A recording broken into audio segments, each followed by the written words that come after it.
Hi guys, my name is Oliver, and today we're going to take a look at another horrible case with you. In 2012, the family of one of the richest people in Brazil, businessman Marcos Matsunaga, became the center of attention after Marcos disappeared on the eve of a major billion-dollar deal. The case shocked the whole country, and photos of the inconsolable widow of the millionaire did not leave the front pages of the leading national publications. Initially, as the main version, the police considered the intrigues of competitors who could kidnap and get rid of the businessman in order to disrupt the upcoming deal. However, the revealed truth turned out to be much more cruel and terrible. The story of a cold-blooded murder and a monstrous attempt to cover up the crime formed the basis of several documentaries. Who is Marcos Matsunaga? Entrepreneur Marcos Matsunaga was one of the richest people in Brazil and ran a family business producing various food products under yoke. The company was founded by Marcos's grandfather, who had once immigrated across the ocean. His name was Yoshizo Kitano. Actually, from the first letters of the surname and first name of the founder, the name of the brand was formed. The foundation of the future business empire was laid in the middle of the last century. It is noteworthy that it all started with a small flour milling enterprise which managed not only to survive, but also thrive during the years of crisis and war. It then transformed into a huge company with a worldwide reputation and the widest range of products. Marcos was born into a wealthy family, and from an early age, he knew no denial of anything. He did not have to build and develop his business from scratch, because he inherited everything that his grandfather and father had created, becoming the CEO of the family food company. He had every chance to become the first billionaire in his family, and he strived for this almost all his conscious life. But such grandiose plans were not destined to materialize. Everyone who was personally acquainted with Marcos characterized him as a good and quite talented businessman who managed not only to save but also to multiply the family capital several times, increasing profits. But he was not an easy man. Capricious, arrogant, with a heavy character, and a constant desire to control everyone who was near him. In addition, the businessman was far from handsome in appearance. He suffered from childhood overweight, had problems with vision because of which he wore glasses, and he was also short in stature and somewhat clumsy. All this from an early age created a lot of problems for the boy when communicating with his peers. He had almost no friends, and female representatives of the female sex all shunned this strange and peculiar guy. Marcos, for a long time, failed to build a long and serious relationship with anyone because beyond a couple of dates it did not go. Even his own business and multi-million-dollar inheritance did not make him an enviable and desirable bachelor. He repulsed women with his arrogance and egoism. So, Marcos often used the services of escorts and representatives of the ancient profession. There is practically no information about the entrepreneur's first wife in open sources. It is only known that he did not marry out of great love or passion, but rather out of desperation and at the insistence of his relatives. Despite this, the marriage lasted several years, although both spouses almost immediately began to regret their decision to start a family. At first, the young wife tried to put up with the complex character of the businessman, hoping that in time they will manage to become a happy couple who both support and understand each other.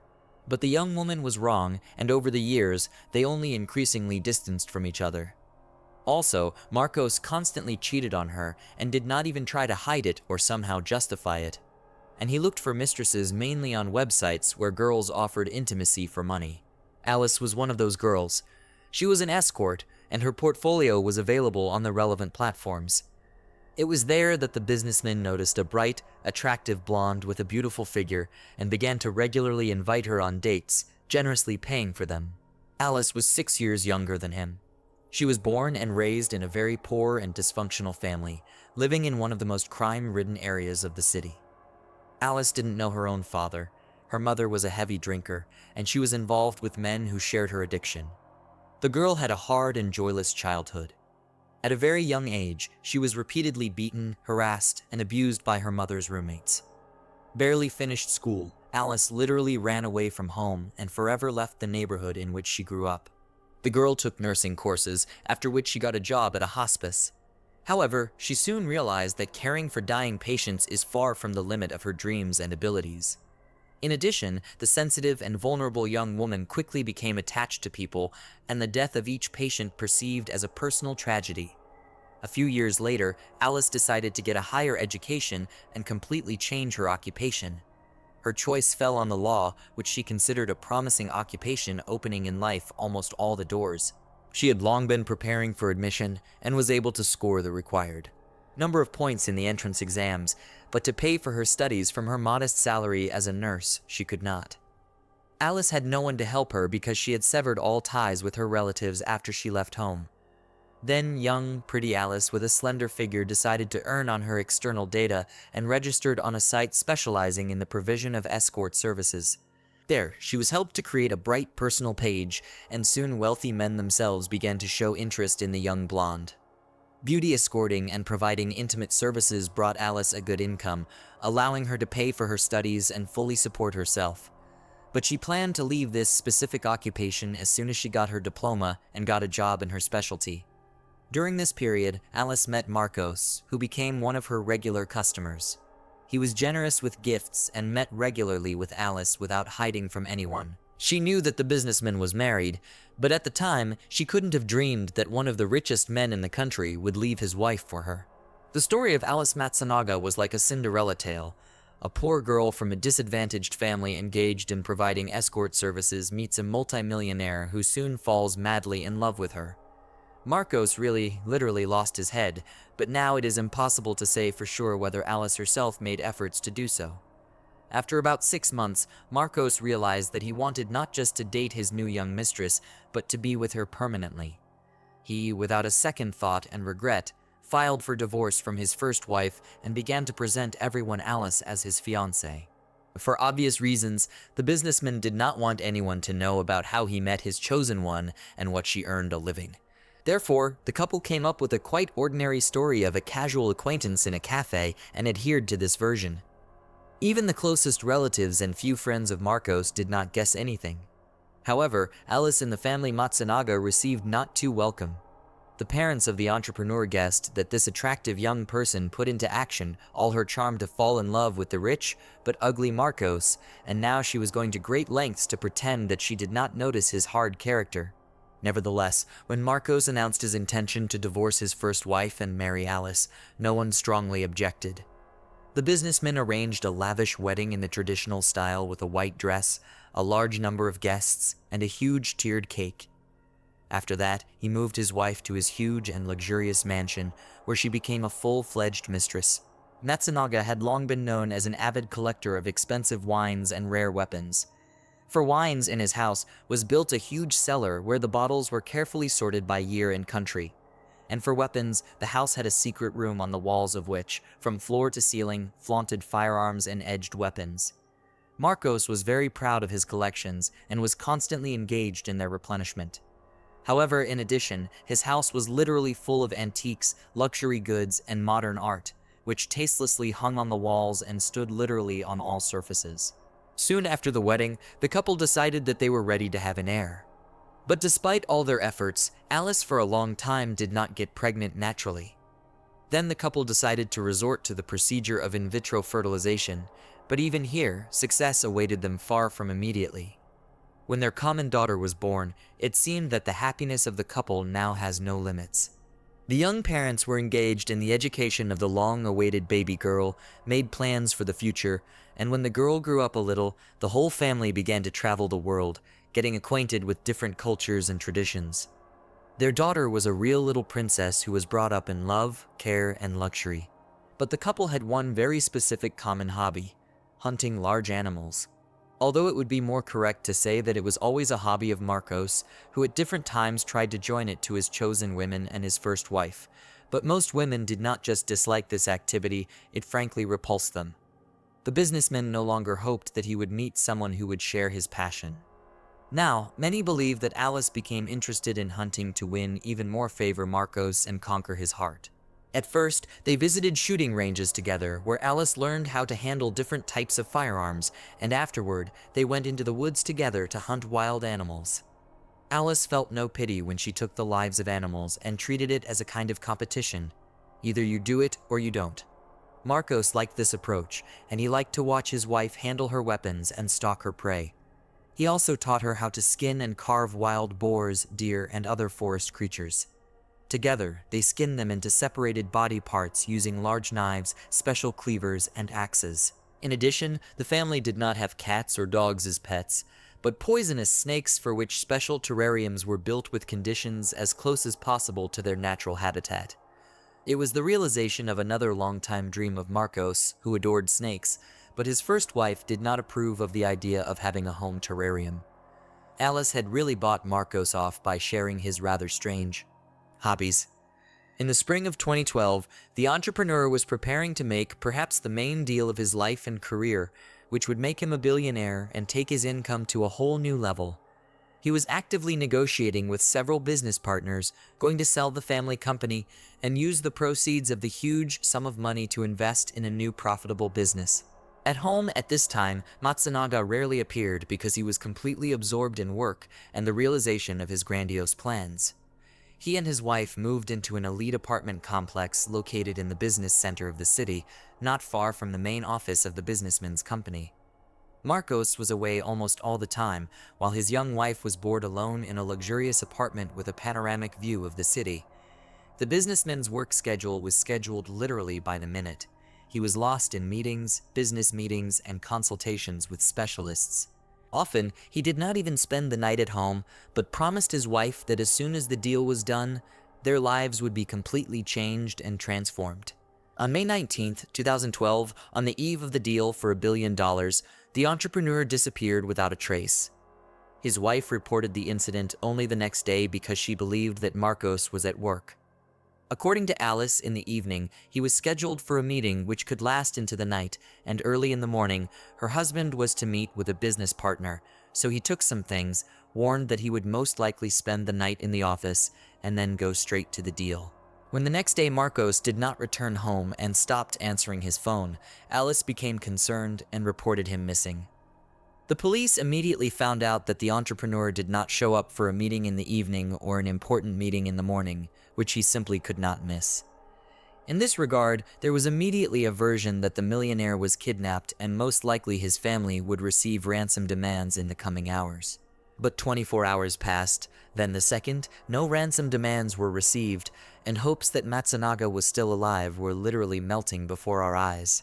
Investigators at this time did not sit idle and began to question relatives, friends, and business partners of the businessman, trying to find out whether he had enemies and who could be beneficial to his disappearance or the disruption of the upcoming deal.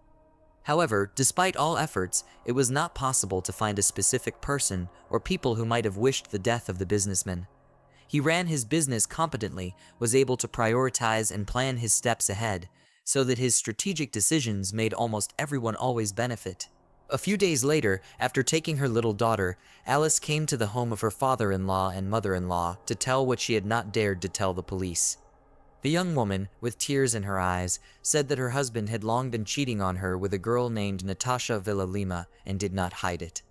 True, after several major quarrels and threats of divorce, Marcos promised that he would leave the mistress for the sake of preserving the family. In fact, the man did not stop meeting with Natasha, but began to do it more carefully so as not to provoke another family scandal. The wife guessed everything and decided to hire a private detective to gather evidence of the businessman's infidelity. Alice had photographs and videos of her husband on romantic dates with the same Natasha. It was noteworthy that he took his new girlfriend to the same restaurants and entertainment venues that he and his wife frequented and where everyone knew him. Marcos seemed to demonstrate to others how much he disdained his wife and could openly cheat on her without hiding from anyone. As it later turned out, Natasha Lima, the businessman, found on the same site escort services where he once met Alice. They met for about 5 months, and during that time, he gave her an expensive car and also paid a large sum of money for Natasha to remove her profile from the site. The available photos and videos proving her husband's cheating, the daughter-in-law presented to Marcos's parents. She also added that she had shown all this to Marcos the day before his disappearance, but instead of making excuses and asking for forgiveness, he simply packed his things, told his wife that he was leaving her, and then left their apartment and disappeared without a trace. Based on Alice's story, her husband, giving in to passion, simply decided to run away with a new mistress. But everyone who knew Matsunaga unanimously asserted that he could not just leave the business and disappear because he was too serious about the business, which for decades built his family. Answers to many questions were found about a week later, when in a deserted area 100 kilometers from the house of the businessman, a passerby found scattered garbage bags inside which were the remains of a human body. The man immediately reported the gruesome discovery to the police, and it soon became clear that the victim was Marcos Matsunaga, who was searched for all over the country. Experts determined that the businessman was killed by a shot to the head, after which his body was dismembered, packed into garbage bags, and taken to the outskirts of the city. It was noteworthy that the murderer, according to the pathologists, was either a surgeon or an experienced butcher who was proficient with a carving knife. Such a conclusion was inevitable based on how accurately and professionally the cuts were made in the right places to separate the body parts from each other. At the first stage of the investigation did not have any concrete leads, so it was decided to start the investigation from the place where the deceased man was last seen alive. The elite residential complex where Marcos lived with his wife and daughter was equipped with numerous video surveillance cameras, the records of which began to be scrutinized. It turned out that the evening before the disappearance, the couple ordered food delivery home.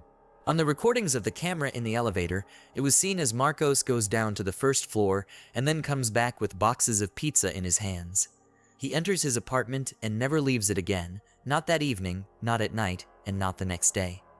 Matsunaga seems to disappear into his own home, but in the morning, his wife leaves the apartment with 3 large wheeled suitcases. The footage shows that the suitcases are very heavy, and she moves them with great difficulty. The investigators had already guessed what kind of luggage it was. On the same day, the businessman's widow was taken into custody and brought to the police station to testify. At first, she tried to deny everything and stuck to the initial version that her husband had left her for a mistress. But when she was shown the elevator footage, she burst into tears and started talking. According to Alice, their family life had long since broken down, and from the former idol, not a trace was left. Her husband humiliated her constantly, reproached her with the work in the escort, saying that he pulled her out of the mud, and also stated that she was a bad mother for their daughter. He also tried to control literally every move his wife made, not allowing her to make friends. When Alice once raised the topic of divorce, Marcos laughed and replied that he would leave her with nothing, take the child, and forbid her to see him.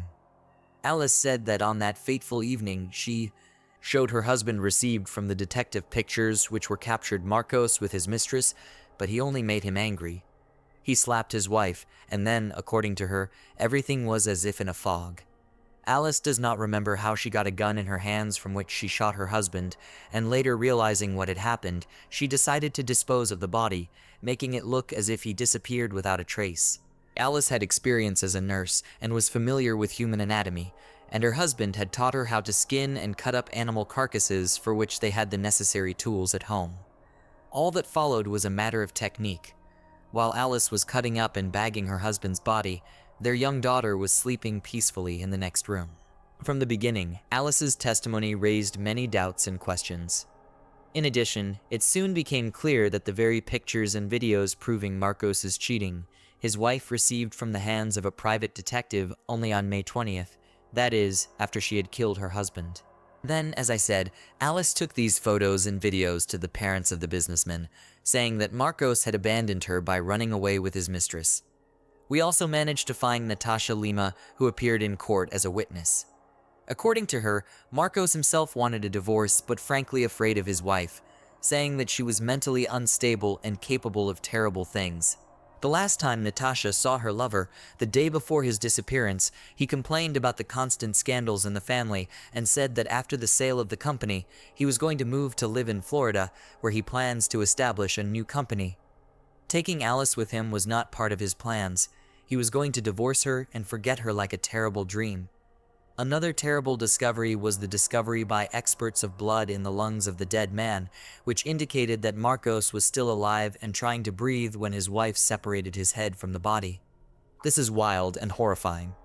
Alice herself vehemently denied this, insisting that he died instantly from a bullet. The pathologist also found that the same bullet entered Marcos's head at a rather odd angle, as if he was sitting or lying down, not expecting to be shot, so he didn't even try to defend himself or dodge. This contradicted Alice's account of her husband attacking her and her trying to defend herself. On top of that, almost all the witnesses who testified at the trial denied that Matsunaga could have hit his wife. Yes, he had a difficult character, could say various hurtful words, but in life, never raised a hand on anyone. Everything looked as if Alice herself made up this episode because Marcos could not refute anything. As a result, the court found Alice guilty of premeditated murder with particular cruelty and attempting to conceal the crime. Alice Matsunaga was sentenced to 20 years in prison, which many considered an extremely lenient punishment for such a crime. The parents of the deceased man are now responsible for the upbringing of their daughter. Thanks for watching, guys. That was Oliver with you. Subscribe to the channel. There are many shocking stories ahead.